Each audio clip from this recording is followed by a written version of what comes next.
പരിചിനോട് പരമാനന്ദമാം ജീവിതത്തിൽ മോശം കൂടാതഹിംസാവൃതം പണിടാൻ വേണ്ടി സാക്ഷാരീശൻ ഈ ധർമ്മശാസ്ത്ര തനിവിനോട് തുണയ്ക്കട്ടെ സൗഖ്യം വരട്ടെ.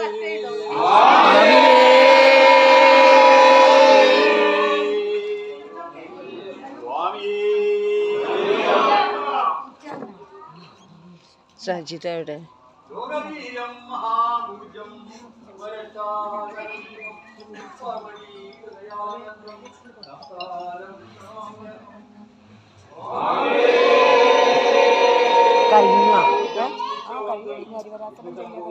കർപ്പൂരാട്ടല്ലേ ചെയ്തത്? എന്ത് കർപ്പൂരാട്ടം? അതന്നെയല്ലേ ഇപ്പൊ ചെയ്തത്. ആ കർപ്പൂരം കൈ പിടിച്ച് കത്തിച്ചിട്ട് ഇവരൊക്കെ എങ്ങനെ പോയത്? അതാണ് കർപ്പൂരം. എന്റെ വിചാരം ആനന്ദ് കർപ്പൂരാട്ടാ. എന്താ കൊഞ്ചേ ഓന് ഭക്തി കൂടാണ്, ഭഗവാൻ കേറാണ്, ഓന്റെ മേലെ കയറിക്കട്ടെ.